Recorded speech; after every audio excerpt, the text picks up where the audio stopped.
Chapter 3 देख रहे हैं, motion in a straight line.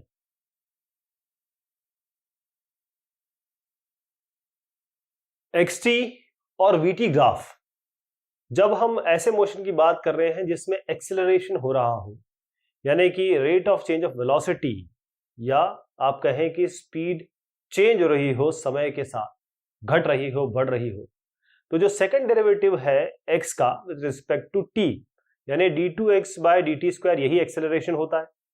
जो सेकंड डेरिवेटिव है कोई भी फंक्शन, वो किससे रिलेटेड होता है? जो ग्राफ का कर्वेचर है, मतलब कोई फंक्शन है उसके कर्वेचर से रिलेटेड होता है। तो xt ग्राफ, x और t यानी कि डिस्टेंस और टाइम ग्राफ, जो पॉइंट है जिसपे ग्राफ ज्यादा कर्व्ड है, तो एक्सेलरेशन क्या होगा? d2x bye dt square. और इसी तरीके से हम और पॉइंट्स देखेंगे जिसमें लेस कर्व हो, तो d2x बाय dt2a। तो जहां पर ज्यादा कर्व होगा वहां पर हम कहेंगे कि एक्सेलरेशन ज्यादा है। जहां पर कम कर्व होगा, यानी कि इस तरीके से ज्यादा कर्व है, कहीं कम कर्व है, तो जिसमें ज्यादा है उसमें कहेंगे ज्यादा एक्सेलरेशन हो रहा है, जिसमें कम कर्व हो रहा है उसमें हम कहेंगे कम एक्सेलरेशन हो रहा है। तो किसी भी पॉइंट पे जो एक्सटी ग्राफ जो हमने सीखा है, और अभी हम इसके बारे में दोबारा भी बात करेंगे, तो किसी भी पॉइंट पे जहां पर एक्सटी ग्राफ वो कॉनकेव अप है, यानी कर्व्ड अपवर्ड है, एक्सेलरेशन पॉजिटिव होगा, यानी कि वेलोसिटी पार्टिकल की इंक्रीज हो रही है। जहां पर ये कॉनकेव डाउन है, इस तरीके से डाउनवर्ड्स होगा, कर्व डाउनवर्ड है, तो यहां पर एक्सेलरेशन इसका नेगेटिव होगा और वेलोसिटी डिक्रीज हो रही होगी।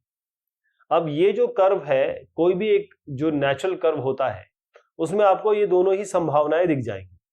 क्योंकि मान लीजिए आप गाड़ी चला रहे हैं, आपको स्ट्रेट रोड मिली, आपने स्पीड बढ़ा दी, एक्सेलरेटर पे पैर दबा दिया, लेकिन आगे गए आपको कंजेशन मिला, आपने ब्रेक लगा दिए, आपका डी एक्सेलरेशन हो गया। फिर आपको आगे अच्छी रोड मिल गई, फिर आपको कोई जैम मिल गया या खराब रोड मिल गई। तो जहां पर एक्सटी कर्व, जहां पर इसका कर्वेचर होता ही नहीं है, यानी कि जहां पर एक्स और टी पोजीशन और टाइम का जो ग्राफ है वो अगर स्ट्रेट लाइन है, तो जैसे हम सीख चुके हैं वहां वेलोसिटी बिल्कुल कांस्टेंट होती है, यानी कि एवरेज स्पीड से जा रहे हैं आप। मान लीजिए आप एक्सप्रेस वे पे चल रहे हैं 100 किलोमीटर प्रति घंटा से। अब एक्सप्रेस वे पे आपको इसी स्पीड से आप चले जा रहे हैं, कहीं आप ना तो बढ़ा रहे हैं ना घटा रहे हैं, आपका एक्सीलरेटर एक ही पॉइंट पे है। यहां पर आपका एक्सटी ग्राफ जो है उसमें कोई कर्वेचर नहीं होगा, स्ट्रेट लाइन होगी, वेलोसिटी कांस्टेंट होगी। और वेलोसिटी कांस्टेंट है, इसका मतलब कोई वेलोसिटी चेंज नहीं हो रही। जब वेलोसिटी चेंज नहीं होगी इसका मतलब एक्सेलरेशन जीरो है। अब जो जो पॉसिबिलिटीज मैंने बताई उनको देखिए। ये एक्सटी ग्राफ है किसी पार्टिकल या किसी ऑब्जेक्ट का जो मूवमेंट कर रहा है, यहां से इसकी शुरुआत हुई है, इस तरीके से जाते जाते जाते इस तरीके से ये घूमा है। अब देखिएगा कि जैसे मैंने आपको बताया था कि सबसे पहले इस पॉइंट की बात कर लेते हैं। ये आपको जो पॉइंट है, इस पॉइंट पे आपका बिल्कुल स्लोप जीरो है, यानी कि वेलोसिटी जीरो है, और जो ये कर्व डाउनवर्ड्स है, एक्सेलरेशन लेस देन जीरो है। जहां पर आपका नेगेटिव स्लोप होगा, ये इस तरीके से कहीं नेगेटिव स्लोप, यहां आप नेगेटिव स्लोप पे जा रहे हैं, यहां आप नेगेटिव स्लोप पे जा रहे हैं, तो ये नेगेटिव है, ये भी नेगेटिव है, दोनों ही नेगेटिव है। यहाँ वेलोसिटी जीरो से कम है, वेलोसिटी जीरो से कम है, और एक्सेलरेशन जीरो है, एक्सेलरेशन यहाँ पर क्योंकि कर्वनेस इसकी जीरो है। इस पॉइंट पे देखेंगे तो नेगेटिव स्लोप आपका है, वेलोसिटी लेस देन जीरो है। लेकिन जो कर्व वेलोसिटी है, या कर्व क्योंकि इस तरीके से ऊपर की तरफ जा रहा है, ये कर्व अपवर्ड है, जहां अपवर्ड की तरफ कर्व होगा वहां एक्सेलरेशन ग्रेटर देन जीरो होगा। जहां पर आप देखिए इस पॉइंट पे हम आते हैं, इससे बारे में बात करता हूं। ये कर्व अपवर्ड्स है, इस तरीके से जा रहा है, तो पॉजिटिव स्लोप है इसकी, यहाँ पर ये पॉजिटिव स्लोप है, इसका मतलब वेलोसिटी भी जीरो से बड़ी है और एक्सेलरेशन भी जीरो से बड़ा है। लेकिन इस पॉइंट पे अगर आप आते हैं तो बाकायदा आपको पॉजिटिव स्लोप मिल रही है, वेलोसिटी ग्रेटर देन जीरो। जहां पर पॉजिटिव स्लोप मिल रही है वहां वेलोसिटी ग्रेटर देन जीरो है, जहां नेगेटिव स्लोप मिल रही है वेलोसिटी लेस देन जीरो है। अब दूसरी चीज यहाँ पर है, क्योंकि यहाँ पर कर्वनेस जीरो है, कर्वनेस मतलब इस तरीके से आ रहा है, कोई मतलब स्ट्रेट लाइन की तरह आ रहा है, कुछ इस तरीके से नहीं बन रहा। तो इसका मतलब जहां पर भी आप स्ट्रेट लाइन की तरह देखेंगे, कर्वनेस जहां पर जीरो दिखेंगे, चाहे आप इस पॉइंट की बात करें चाहे इस पॉइंट की बात करें, दोनों ही जगह एक्सेलरेशन आपको जीरो दिख रहा है। देखिएगा ऐसे बनता है ये। तो जो एक्सटी ग्राफ है बहुत आसान तरीका है ताकि हम जो एक्सेलरेशन का साइन है वो डिसाइड कर सके।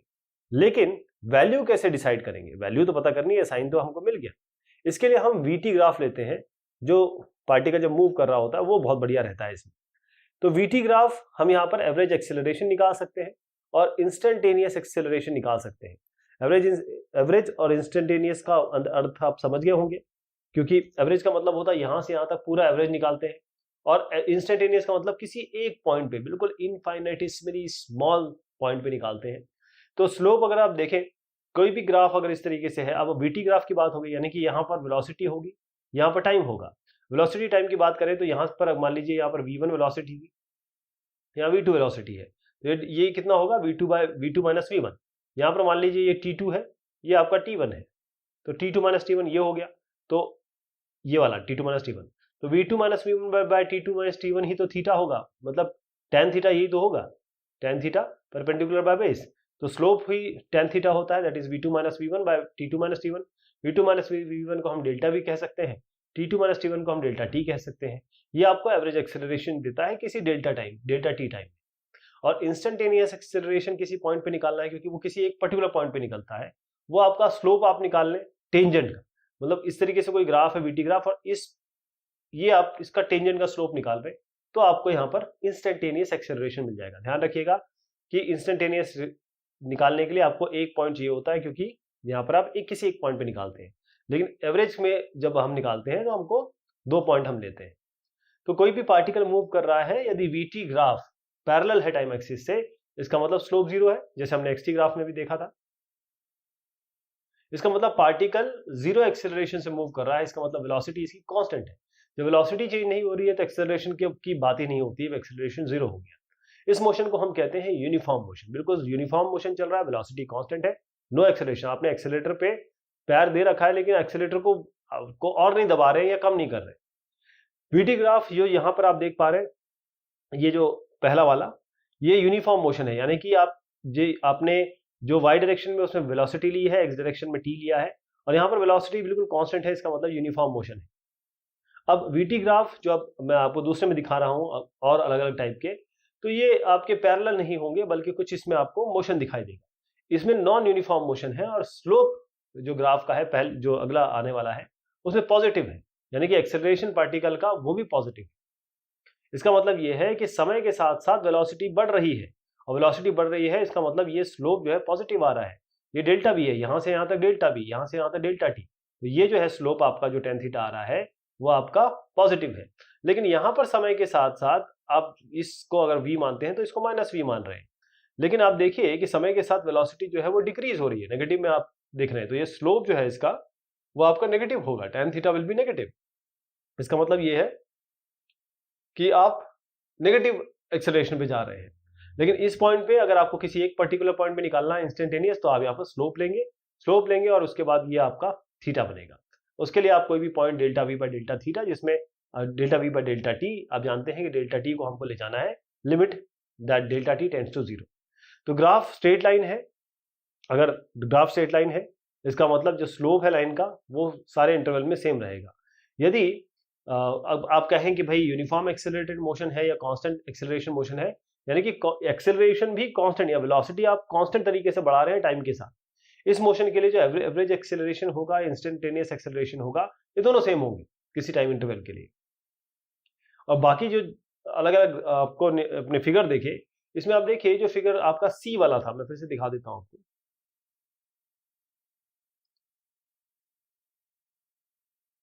इसके बारे में बात होगी। अब जरा इसको देखिए, यूनिफॉर्म एक्सेलरेशन इसमें ना कि समय के साथ वेलोसिटी बढ़ रही है, लेकिन समय के साथ यहाँ वेलोसिटी घट रही है, तो इसके बारे में क्या निष्कर्ष निकालेंगे हम?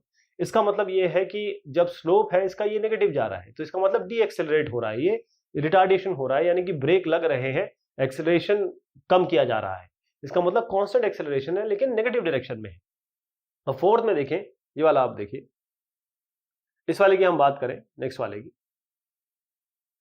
तो इसमें जो वेलोसिटी है वो पार्टिकल की चेंज हो रही है 3.8 डी जो आप देख रहे हैं, इसमें एक बकायदा स्लोप है और डिफरेंट है डिफरेंट टाइम इंटरवल में, तो एवरेज एक्सेलरेशन वो भी डिफरेंट होगा टाइम इंटरवल में।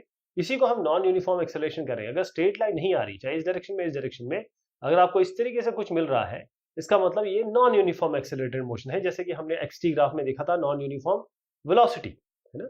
तो एक्सेलरेशन किसी भी टाइम पे वो किसके बराबर होगा, स्लोप, टेंजेंट के स्लोप के बराबर होगा, जो आप उस कर्व में किसी भी पॉइंट पे, चाहे यहां पर आप बना दें स्लोप, चाहे यहां बना दें, चाहे यहां बना दें, इस तरीके से बनेगा। तो हम यहां पर कोशिश करेंगे कि यूनिफॉर्म एक्सेलरेटेड मोशन के बारे में ही बात करें। जो वेलोसिटी टाइम ग्राफ है, जिसमें वेलोसिटी आप लेते हैं y डायरेक्शन में और x जो t है, ये v यहां पर लेते हैं, t आप लेते हैं x डायरेक्शन में, तो vt ग्राफ इसको कहते हैं किसी भी पार्टिकल का। इसको हम आसानी से यूज कर सकते हैं ताकि हम डिस्प्लेसमेंट और डिस्टेंस जो पार्टिकल ट्रैवल कर रहा है किसी गिवन टाइम इंटरवल में हम निकाल सके। इसका मतलब क्या है, कैसे निकालेंगे, एरिया जो कर्व आता है, जिस भी कर्व का एरिया vt, क्योंकि vt के बारे में हो रही है, तो vt कर्व के अंडर में जो एरिया आएगा वो आपको डिस्प्लेसमेंट बताएगा। उस टाइम इंटरवल में जितना एरिया आ गया वो उसका डिस्प्लेसमेंट बताएगा। और ये किसी भी मोशन के लिए सत्य है। जो एरिया vt ग्राफ में एक्स एक्सिस के ऊपर आता है उसको हम पॉजिटिव कहते हैं। जो एक्स एक्सिस मतलब ये एक्स एक्सिस है आपकी पूरी, इसके ऊपर आएगा तो पॉजिटिव, इसके नीचे आएगा तो नेगेटिव। तो नेट डिस्प्लेसमेंट वो होगा एल्जेब्रिक सम किसका, अगर मान लीजिए ऊपर भी कुछ एरिया आता है और कुछ नीचे भी आता है तो इन दोनों को जोड़ेंगे, ये प्लस में रहेगा माइनस में लेंगे, उनको जोड़ेंगे तो ये जो होगा, ये वाला जो पोर्शन है इससे घटेगा। अगर हमको डिस्टेंस ट्रेवल निकालना है पार्टिकल का, तो नेगेटिव एरिया जो ग्राफ का है उसको हम पॉजिटिव लेंगे एल्जेब्रिक सम के लिए। अब इसको जरा समझते हैं, क्योंकि ये थोड़ी चीज ऐसी हो गई, अब इसको सवाल के तौर पे समझते हैं तो आपको क्लियर हो जाएगा। आपका ये vt ग्राफ है, ये पार्टिकल मूव कर रहा है स्ट्रेट लाइन में, जो आप यहाँ पर 3.9 फिगर में देख पा रहे हैं। अब देखिए, जो आपको निकालना है डिस्टेंस ट्रैवल 2 सेकंड में, पहले 2 सेकंड में, और डिस्प्लेसमेंट निकालना है टोटल डिस्टेंस, डिस्प्लेसमेंट और टोटल डिस्टेंस निकालना है 0 से 4 सेकंड में। आपको एक्सेलरेशन भी निकालना है t इक्वल टू 0.5 सेकंड में और t इक्वल टू 2 सेकंड में। बहुत ध्यान से देखिएगा कि ये vt ग्राफ है, this is a vt graph, यानी वेलोसिटी आपको यहाँ दी गई है, यहाँ पर आपको टाइम दिया हुआ है। अब देखिए वेलोसिटी यहाँ से ऊपर जो है 5 और 10 इस तरीके से गई है, नेगेटिव में आपका -5 -10 तक गई है। अब इसमें क्या है कि आप जैसे टाइम बढ़ रहा है या वेलोसिटी बढ़ रही है, यानी इस पॉइंट पे अगर आप देखें एक सेकंड पे, अगर सेकंड में लेते हैं इसको, तो ये 10 पहुंच गई। उसके बाद जैसे ही सेकंड पे आए आपकी 0 हो गई, फिर जैसे आप यहाँ पर 3 सेकंड पे आए तो -10 हो गई, ऐसी जैसे आप 4 पे आए तो फिर 0 हो गई, जैसे ही आप 5 पे आए तो यहाँ पर फिर 10 हो गई, फिर आपके पास जैसे 6 सेकंड पे आए तो यहाँ पर 0 हो गई। इस तरीके से वेरी कर रही है। तो डिस्टेंस ट्रेवल क्या होगा पहले 2 सेकंड में, क्या होगा, जैसे मैंने बताया एरिया, पहले 2 सेकंड मतलब ये। अब मैं कह रहा हूं कि जो ये ग्राफ एरिया बनाएगा एक्स एक्सिस के ऊपर बना रहा है इस लाइन, और ये जो ग्राफ है और इस एक्स एक्सिस के ऊपर, तो ये पूरा एरिया होगा, यानी कि हाफ इंटू बेस कितना है ओबी, ऑल्टीट्यूड कितना होगा एई। अब देखिए कितना आसान हो गया, हाफ बेस कितना ओबी, ये तो 2 दिया हुआ है यहां से यहां तक, ऑल्टीट्यूड यहां से यहां तक देख लीजिए, यहां से यहां तक 10 है ना, तो हाफ इंटू 2 इंटू 10, कितना आसान हो गया, हाफ इंटू 2 इंटू 10। लेकिन इसमें डायरेक्ट प्लस और माइनस का बहुत ध्यान रखना है आपको। तो ए आपने लिया तो 10, लेकिन प्लस 10 लेंगे इंटू 2, तो यहां पर आप देखेंगे 10 मीटर आया। अब आपको दे लेना है 0 से 4 सेकंड तक। अब देखिए 0 से 4 सेकंड में यहां से लेकर यहां तक लेंगे 0 से 4 सेकंड, तो आपका एक एरिया ये हो गया, एक एरिया ये हो गया, दोनों को जोड़ेंगे, लेकिन ये पॉजिटिव में आएगा, ये नेगेटिव में आएगा। इसका तो हमने निकाल लिया, दूसरे वाले का क्या निकलेंगे, हाफ इंटू बेस कितना, यहां पर 2 सेकंड है, और ऑल्टीट्यूड कितना यहां से यहां तक, हाइट यहां से यहां तक, ये -10 है, तो यहां पर -10 लेंगे। अब देखिए ये और ये दोनों आपस में उल्टे हो गए, यानी एक पॉजिटिव नेगेटिव है तो इसका 0 आएगा, यानी कि हाफ इंटू +10 इंटू 2 और प्लस हाफ इंटू -10 इंटू 2, और ये 10 और -10, यानी कि डिस्प्लेसमेंट 0 से 4 पे गए तो आपका 0 आया। कितना आसान हो गया डिस्टेंस निकालना, डिस्प्लेसमेंट निकालना, आपको केवल एरिया निकाल देना है। इसी तरीके से डिस्टेंस आप जब 0 से 4 सेकंड में निकाल रहे हैं, देखिए ये था डिस्प्लेसमेंट, बहुत ध्यान से देखिएगा, अभी हमने जस्ट डिस्प्लेसमेंट निकाला वो तो 0 आ गया, लेकिन जैसे ही आप डिस्टेंस निकालेंगे, जैसे मैंने आपको बताया था कि डिस्टेंस निकालते समय जो एरिया है उसको एबीसी, जो नीचे वाला एरिया है, यानी कि आपने ये तो ले लिया पॉजिटिव, ये वाला ले लिया था नेगेटिव डिस्प्लेसमेंट में, लेकिन जब डिस्टेंस निकालेंगे तो इसको नेगेटिव नहीं लेंगे, इसको पॉजिटिव और इसको भी पॉजिटिव लेंगे, यानी कि ये 10 आया था, half into base into altitude, ये भी half into base into altitude, 10 + 10 करेंगे 20 मीटर आया, डिस्टेंस हो गया 20 मीटर और डिस्प्लेसमेंट हो गया 0, क्योंकि डिस्प्लेसमेंट में आपने इसको नेगेटिव लिया। अब आते हैं तीसरे सवाल पे, जो मतलब तीसरा पार्ट जो है इसका, एक्सेलरेशन आपको निकालना है t इक्वल टू 0.5 सेकंड पे। अब देखिए 0.5 सेकंड का मतलब क्या हुआ, इस पॉइंट पे आपको एक्सेलरेशन निकालना है, बहुत ध्यान से देखिएगा इस पॉइंट पे। तो इस पॉइंट पे अगर मैं इस तरीके से ऊपर जाऊं यहां पर, तो मैं देख पा रहा हूं कि यहां पर वेलोसिटी 5 है, 0 से 5 वेलोसिटी चेंज हुई है, पहले 0 थी, अब यहां पर इस पॉइंट में 5 हो गई। और यहां पर खैर आपको ये तो 0.5 तो पता ही है, ये तो उन्होंने बताया है। और t इक्वल टू 2 सेकंड, जरा t इक्वल टू 2 सेकंड का ये 2 सेकंड है, और यहां पर कितनी वेलोसिटी है, 0, राइट। अब इसके हिसाब से बढ़ेंगे आगे, जैसे मैंने आपको ग्राफ में दिखाया, t इक्वल टू 0.5 सेकंड में अगर आप स्लोप निकालना चाहें तो 10 माइनस 0, और टाइम कितना है 1 माइनस 0, यानी कि स्लोप आप इस लाइन का निकालने के लिए आपको स्लोप OA लाइन का निकालना है। OA का स्लोप जो आ रहा है आपका 10/1 यानी कि 10 metre per second square. t equal to 2 second पे जाएंगे तो एक्सेलरेशन क्या निकलेगा। अब देखिए इसमें बहुत ध्यान से साइन, क्योंकि एक्सेलरेशन ले रहे हैं, साइन ध्यान का रखेंगे। t इक्वल टू 2 सेकंड पे आप -10 से +10 पे आए, क्योंकि आपको पता है कि ये एक नेगेटिव डायरेक्शन में लेंगे, एक पॉजिटिव डायरेक्शन में लेंगे, लेकिन लेंगे वही, मतलब v2 माइनस v1 ही ले रहे हैं, लेकिन बस v2 जो है वो नीचे था तो -10 हो गया, v1 आपका ऊपर था तो 10 हो गया, और 10 माइनस 10 ऑफ -10 -20, और क्योंकि 3 माइनस 1 2 सेकंड में आपको निकालना है, 3 माइनस 1, तो आपका क्योंकि 2 सेकंड दिया हुआ है ना, तो 3 माइनस 1 सॉरी, तो यहाँ पर 2 आएगा, और ये -20 बाय आपका जो भी वैल्यू आई 2 नीचे आएगा, तो डिवाइड करेंगे तो -10 मीटर पर सेकंड स्क्वायर आ जाएगा। अब kinematic equation for uniformly accelerated motion, माने कि एक पार्टिकल मूव कर रहा है या मूवमेंट में है, यूनिफॉर्म एक्सेलरेशन है इसका a, और ये स्ट्रेट लाइन में मूव कर रहा है x डायरेक्शन में।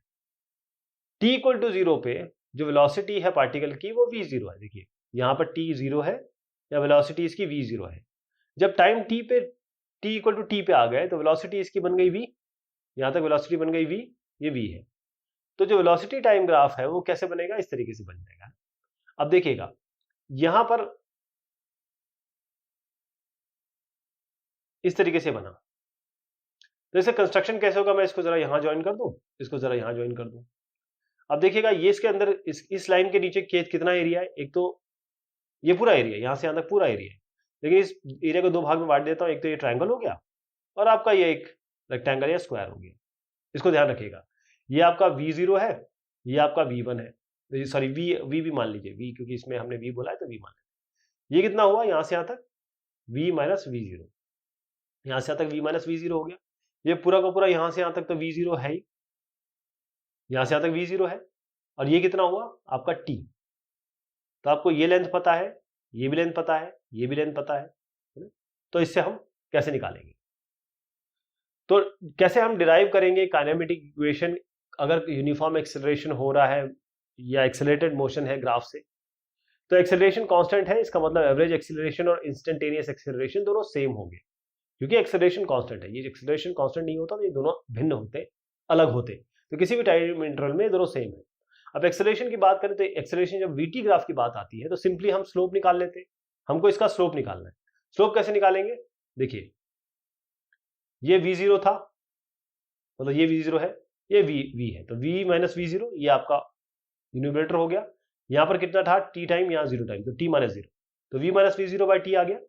यानी आप क्या करेंगे, t को जरा इधर ले जा लीजिए, at, तो v minus v0 equal to at, यानी कि v इस v0 को यहां ले जा लीजिए, v equal to v0 plus at, v equal to u plus at। ये आप बहुत देखने वाले हैं, बहुत सुनने वाले हैं, और बहुत बार काम आने वाला है।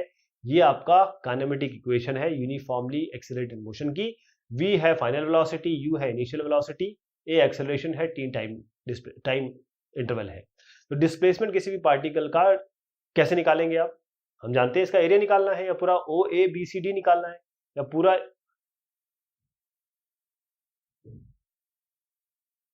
ये पूरा एरिया निकालना है आपको। तो इसको निकालना भी आसान हो गया, मैंने बताया कि एक ट्रायंगल है, एक रेक्टेंगल, या फिर आपका स्क्वायर मिलेगा।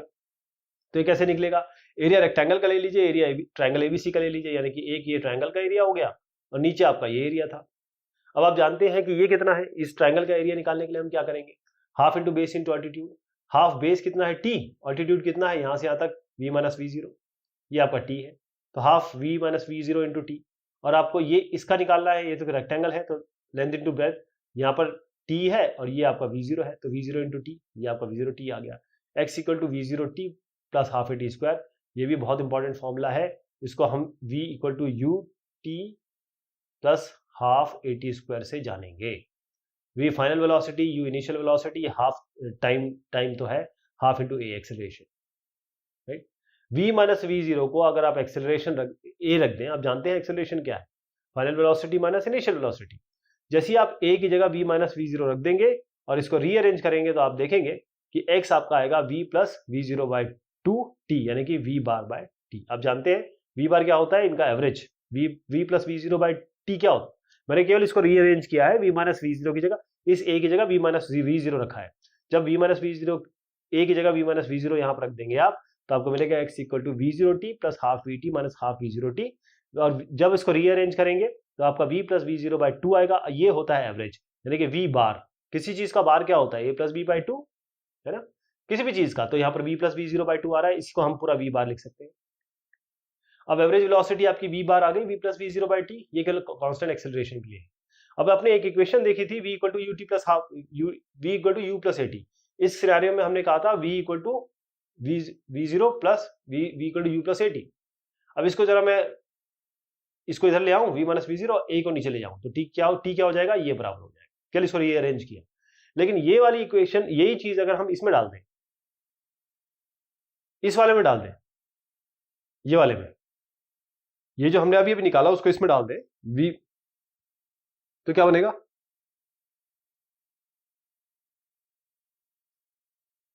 ये तो था, इसकी जगह t की जगह हमने ये डाल दिया। इसको जरा सॉल्व करेंगे, ये a plus b, a minus b, यानी कि v square minus v zero square आ जाएगा, नीचे 2a हो जाएगा, 2a को जरा इधर ले आइए, तो 2ax equal to v square minus v zero square.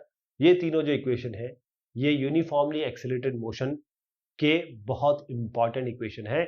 इसको हम बोलेंगे आगे चल के v square equal to u square plus 2as। v आपकी फाइनल वेलोसिटी, u आपकी इनिशियल वेलोसिटी, 2 इंटू एक्सेलरेशन, और s होगा डिस्टेंस जो यहां पर दिया हुआ है। तो ये जो इक्वेशन है, इसको हम मान के चले कि t0 पे जो पोजीशन है पार्टिकल की, वो x इक्वल टू 0 है, यानी शुरुआत कर रहा है। अगर हम इसको और जनरलाइज करें, ये अभी जनरलाइज इक्वेशन नहीं है, क्योंकि t इक्वल टू 0 पे हम x को 0 मान रहे हैं, लेकिन क्यों ना हम t इक्वल टू 0 पे इसको माने कि ये कहीं था, ये ओरिजिन से स्टार्ट नहीं हो रहा है, शुरुआत से स्टार्ट नहीं हो रहा है, ये किसी भी पोजीशन पे हो सकता है। तो x इक्वल टू x0 कर दे। तो हम इसको और जनरल बनाने के लिए हम क्या करेंगे, x को x माइनस x0 लिखेंगे, x को x माइनस x0 लिखेंगे। तो ये तो ठीक है, ये भी ठीक है। इसमें हमने क्या किया कि बस x की जगह x माइनस x0 लिख दिया, तो x0 को इस तरफ कर दिया। यहां पर हमने 2ax था, तो x माइनस x0 लिख दिया। तो इस इक्वेशन में जो साइन है v0 v और a का, जिसको आपको कंसिडर करना पड़ेगा, क्योंकि मोशन जो पार्टिकल का है वो पॉजिटिव है, ये अलॉन्ग पॉजिटिव डायरेक्शन है या अलॉन्ग नेगेटिव डायरेक्शन है, वो आपको इसमें रखना पड़ेगा, ध्यान रखिएगा जब हम सॉल्व करेंगे। जैसे एक पार्टिकल है जिसकी इनिशियल वेलोसिटी v0 है, वो कांस्टेंट एक्सेलरेशन से चल रहा है एक स्ट्रेट लाइन में। आपको बताना है कि जो डिस्टेंस ट्रेवल किया गया nth सेकंड में, वो ये है। ओके, तो डिस्टेंस nth ट्रेवल में कितना, nth सेकंड में कितना होगा, आप कह रहे हैं कि ये मान लीजिए थर्ड सेकंड में मान रहा है, तो यहाँ 1 सेकंड पे ये हुआ, 2 सेकंड पे ये हुआ, 3 सेकंड पे ये हुआ। तो nth सेकंड यानी थर्ड सेकंड पे निकालने के लिए क्या करते हैं आप, कैसे निकालते हैं, ये n-1, n मतलब t इक्वल टू 3 और t equal to 2, t3 minus t2 करते हैं ना, डिस्टेंस ट्रेवल मतलब t3 पे जो था और t2 पे था, वही हमको जनरलाइज करना है। तो nth सेकंड पे है, तो यहाँ पर n सेकंड लेंगे, n-1 लेंगे। ठीक, ये क्लियर हो गया। d, ये n और n-1 क्यों लिखा, क्योंकि आपको 3 अगर इस सेकंड पे निकालना है तो 3 माइनस 2 करना पड़ेगा। ये मतलब ये n है तो ये n-1 है, तो इसलिए डिस्टेंस ट्रेवल n में और डिस्टेंस ट्रेवल n-1 में। अब डिस्टेंस ट्रेवल कितना होगा, s इक्वल टू यू, हमने अभी भी देखा v0 t plus half a t square. अब यहाँ पर क्योंकि n सेकंड टाइम n के संज्ञा में दिया हुआ है, तो v0 n टाइम n है time, half A N square minus, इसकी जगह आप n की जगह n-1 लिख दीजिए इसी फॉर्मूला में। तो v0 n-1 प्लस हाफ ए n-1 होल स्क्वायर। इनको जरा रीअरेंज करेंगे, थोड़ा सा सॉल्व करेंगे इनको, आप देखेंगे ये आपका v0 plus A by 2 n-1 आ गया। यानी कि इसको केवल रीअरेंज करना, आपको कैंसिलेशन होंगे इसमें, इसको जरा सॉल्व करिएगा, आपका v0 plus A by 2 n-1 आ जाएगा। एक ट्रेन मूव कर रही है कांस्टेंट एक्सेलरेशन से। जब when the ends of the train pass by a signal, their speed है u and v। इसका मतलब ये है कि एक ट्रेन है, इस तरीके से मूव कर रही है। अब यहां पर ये सिग्नल है, जब जब इंजन की स्टार्टिंग होती है तब जो स्पीड है वो u है, लेकिन जब ये ट्रेन पूरी पास हो जाती है और ये लास्ट वाली चीज यहां आ जाती है, ट्रेन आगे बढ़ गई, ये लास्ट वाली चीज यहां पर आती है, तो उसकी स्पीड v है। आपको स्पीड निकालनी है mid point of the train, इसके बीच की स्पीड निकालनी है जब ये सिग्नल से पास हो रही है, मतलब सिग्नल यहां पर है और ट्रेन इस तरीके से इस जगह पे निकालनी है। तो इसके लिए हम क्या करेंगे, मान लीजिए कि जो लेंथ है इस ट्रेन की वो l है। अब जो स्पीड है जो इंजन के शुरुआत की है जब ये सिग्नल से पास हो रही है, मान लीजिए u है, क्योंकि ट्रेन एक रिजिड बॉडी होती है, स्पीड जो है सारे पॉइंट की हम मानते हैं कि सबकी सेम है और पॉइंट ऑब्जेक्ट की तरह इसको अगर कंसिडर किया जाए, और जो स्पीड है बैक की इस जगह की, जिसे हम कहते हैं लास्ट बोगी या जो गार्ड साहब का वो होता है आखिरी डब्बा, तो जब ये जा रहा है यहाँ, इसको हमने कहा u है, इसको v है। इसका मतलब ये है कि जो स्पीड चेंज हो रही है u से लेकर v, और डिस्टेंस कितना ट्रैवल किया, इतना ही तो डिस्टेंस ट्रैवल किया l। इसका मतलब ये है कि u से v ट्रेवल l कर रहा है, तो हम इक्वेशन लगाएंगे v square minus v zero square equal to 2ax।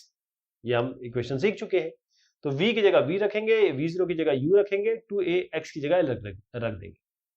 अब मान लीजिए कि जो स्पीड है अब ट्रेन की, हमने एक जनरल इक्वेशन बना ली, जो मिड पॉइंट है इसकी स्पीड हमने मानी जब ये सिग्नल से पास हो रहा है, ये सिग्नल है मान लीजिए, इसकी स्पीड मान लीजिए v डैश है। इसका मतलब ये है कि स्पीड चेंज हो रही है u से लेकर v डैश, क्योंकि इनिशियल वेलोसिटी इसकी यहां पर u थी और इस जगह पे यहाँ पे v डैश हुई, इस जगह पे आके v हो गई। और डिस्टेंस कितना है, क्योंकि आधी के बारे में बात हो रही है, तो डिस्टेंस हो गया l/2। फिर से हम क्या करेंगे, यही इक्वेशन लगाएंगे ये वाली, और इसमें ये वाली संज्ञाएं रख देंगे, ये वैल्यूज रख देंगे। यहाँ की फाइनल वेलोसिटी इस जगह की v डैश हो गई, इनिशियल वेलोसिटी u हो गई, डिस्टेंस है l/2, इसको रख दीजिए। अब पहली आ गई, दूसरी आ गई, एक हो गया v square minus u square is equal to 2l, एक हो गया v dash square minus u square equal to al, 2 cancel हो गया। अब जरा इन दोनों का रेशियो ले लिया जाए, जब इनका रेशियो लेंगे इसको इससे डिवाइड कर दीजिए, इसको इससे डिवाइड कर दीजिए, al कैंसिल, v ऊपर ये आ जाएगा। अगर आपको इसको सॉल्व करेंगे, v डैश निकालना है तो आपका आएगा √u square plus v square by 2, इस तरीके से आएगा। ये दो पार्टिकल है, स्टार्ट हो रहे हैं, मतलब उनका मोशन स्टार्ट हो रहा है, पॉइंट ए और बी, उनकी वेलोसिटी दी है 252 और 144 किलोमीटर प्रति घंटा। एक्सेलरेशन इनका है -4 पर metre square, -4 metre per second square और 8 metre per second square. Direction है ए से बी। आपको प्रूव करना है कि ये एक दूसरे से 2 बार मिलेंगे, 2 बार। और एक और चीज बतानी है कि कहां और कब मिलेंगे। आपको ये लेना है कि ए बी आपका 36 मीटर है, राइट, यानी कि दो पार्टिकल है। अभी मैं एक तरीके से, मुझे सवाल के बारे में नहीं पता, अभी मैं इस सवाल को देख के ही बोलता हूं कि चलिए ये ए है, ये बी है, हो सकता है डायग्राम कुछ और बने, लेकिन इनिशियली हम एक रफ आइडिया जरूर लेते हैं। ए और बी हमारे हैं, इनकी एक की जो है 252 किलोमीटर प्रति घंटा है, 144 किलोमीटर प्रति घंटा है। एक्सेलरेशन इसका -4 बताया गया 252 वाले का, और इसका 8 बताया गया, इसका 252 है और इनका है 144। एक्सेलरेशन है -4 और 8, तो आपको 2 बार मीट करना है, ये बताना है। तो सबसे पहले क्या करेंगे, क्योंकि ये मीटर पर सेकंड स्क्वायर में दिया हुआ है, ये किलोमीटर पर आवर में दिया है, तो जरा इसको किलोमीटर पर आवर को मीटर पर सेकंड में चेंज कर दिया जाए। आप जानते हैं कैसे करना है, π/18 से मल्टीप्लाई करते हैं। 252 को हमने किलोमीटर पर आवर है, इसको मीटर पर सेकंड में चेंज कर दिया। ऐसी जो v1 है हमने इसकी वेलोसिटी मानी, ये वाले की, a की, और b की हमने v2 मान ली। अब v2 की वेलोसिटी है 144 किलोमीटर प्रति घंटा, इसको 5/18 से मल्टीप्लाई करिए, 40 मीटर पर सेकंड आएगा, यानी कि हमने इसको मीटर पर सेकंड में चेंज किया। A1 एक्सेलरेशन इस पहले ऑब्जेक्ट के लिए, पहले पार्टिकल के लिए -4 दिया हुआ है, जैसे मैंने यहाँ पर लिखा। दूसरे के लिए आपका दिया हुआ है 8। अब कितना आसान हो गया, क्योंकि हमारे पास सारे फॉर्मूलेज आ गए, सारी इक्वेशन आ गई। मान लीजिए ये जो पार्टिकल है ये किसी टी पॉइंट में मीट करते हैं और डिस्टेंस x है इसका, तो हम सीधा फॉर्मूला यूज कर सकते हैं, x = v0t + ½ यूज कर सकते हैं। तो पार्टिकल पहले a के लिए लेते हैं, x = इसकी वैल्यू रखेंगे जो 70 हमने निकाली मीटर पर सेकंड चेंज करके, हाफ एक्सेलरेशन इसका -4 दिया है, t हमें नहीं पता x और t क्या है, एक इक्वेशन आ गई। दूसरे पार्टिकल में आते हैं, क्यों, क्योंकि दोनों के बीच में, अब देखिए बड़ी इंपॉर्टेंट बात इसमें कही गई है कि a और b के बीच में डिस्टेंस है आपका कुल मिला के 36। तो अगर ये x ट्रेवल करती है, तो ये एक पार्टिकल x ट्रेवल करता है, तो दूसरा कितना करेगा, 36 - x। तो अगर हम एक को x लेंगे तो अगले को x माइनस 36 लेंगे, अगर x राइट x इसने किया तो x माइनस 36 हो गया। अब उसके लिए हम क्या करेंगे, यहाँ पर 40 हमने चेंज किया था, किलोमीटर प्रति घंटा को मीटर पर सेकंड में चेंज किया था, t हमारे पास पता नहीं है, हाफ एक्सेलरेशन हमको पता है r_t²। ये एक और इक्वेशन हो गई। अब इन दोनों को इक्वेशन को सॉल्व करने के लिए हम क्या करेंगे, दूसरी इक्वेशन को पहली इक्वेशन से सब्ट्रैक्ट करेंगे, तो t² माइनस 5t प्लस 6 आएगा, एक क्वाड्रेटिक इक्वेशन बनी। इसको सॉल्व करेंगे, t आपका 2 और 3 सेकंड आएगा। तो ये पार्टिकल आपको दो जगह मीट कर रहे हैं, t इक्वल टू 2 और t इक्वल टू 3, दो जगह पे मीट कर रहे हैं। अब अगर ये t आप 2 किसी भी इक्वेशन में रख देते हैं, मान लीजिए इस इक्वेशन में रख दिया, तो आप देखेंगे x इक्वल टू 132 आता है, और दूसरा कितना होगा, 36 में डिफरेंस है, तो आपका दूसरा जो आएगा, अगर t इक्वल टू 2 रखेंगे, मैं आपको उसको बताऊंगा 36 का, लेकिन पहले क्या करेंगे, t इक्वल टू 2 रखेंगे तो 132 आएगा, t इक्वल टू 3 रखेंगे तो 192 आएगा। तो जो दोनों पार्टिकल है ये 132 मीटर पे मिलेंगे, फिर उसके बाद दोबारा ये 192 मीटर पे मिल जाएंगे। जब ब्रेक हमने अप्लाई किए, एक मूविंग व्हीकल है, तो जो डिस्टेंस इसने ट्रैवल किया रुकने से पहले, इसको हम कहते हैं ब्रेकिंग डिस्टेंस। अब आपको ब्रेकिंग डिस्टेंस का फॉर्मूला निकालना है। तो अब देखिए, एक यहां पर एक कोई भी व्हीकल आपका इस तरीके से चल रहा है, और उसके बाद आपने यहां ब्रेक अप्लाई किए और ये यहां पर ये रुका, तो आप देखें कि इनिशियल वेलोसिटी इसकी मान लीजिए v0 है, फाइनल वेलोसिटी क्या होगी, क्योंकि ये रुक रहा है तो फाइनल वेलोसिटी तो 0 हो जाएगी, क्योंकि ये रुक रहा है। डिस्टेंस मान लीजिए इसने x ट्रेवल किया, और एक्सेलरेशन इसका मान लीजिए a है, तो हम जो डिस्टेंस है जो इसने ट्रेवल किया, इससे पहले कि स्टॉप करें, हम सीधा इसको कहते हैं कि साहब जो डिस्टेंस ट्रेवल किया वो हमारा ds है, जो मैक्स है इसको मैं ds बोल रहा हूं। अब v² minus v0² equal to 2x, ये तो फॉर्मूला हमारे पास है ही। फाइनल वेलोसिटी जो है इसकी हम मान रहे हैं 0, इनिशियल v0 है, और 2। अब एक्सेलरेशन क्योंकि नेगेटिव, क्योंकि डी एक्सेलरेशन हो रहा है, तो a की जगह माइनस a लेंगे, और ds मैंने आपको बता दिया x हो गया, इसे ds निकालेंगे तो v0² बाय 2a², या आप इसको u² बाय 2a भी बोल सकते हैं, u अगर इनिशियल वेलोसिटी है। तो ब्रेकिंग डिस्टेंस आपका डायरेक्टली प्रोपोर्शनल है जो स्क्वायर है इनिशियल वेलोसिटी के, जहां से ब्रेक लगाना शुरू किया गया। डबल करेंगे इनिशियल वेलोसिटी को, तो ये इंक्रीज करेगी ब्रेकिंग डिस्टेंस को 4 गुना, क्योंकि स्क्वायर है सेम एक्सेलरेशन के लिए। ब्रेकिंग डिस्टेंस एक बहुत इंपॉर्टेंट फैक्टर होता है अगर आप किसी भी स्कूल जोन या हॉस्पिटल जोन में स्पीड लिमिट तय करना चाहते हैं। तो ये एक और इंस्टॉलमेंट हुआ मोशन इन स्ट्रेट लाइन का, एक और देखेंगे। तब तक के लिए शुक्रिया, मेहरबानी आप सभी की।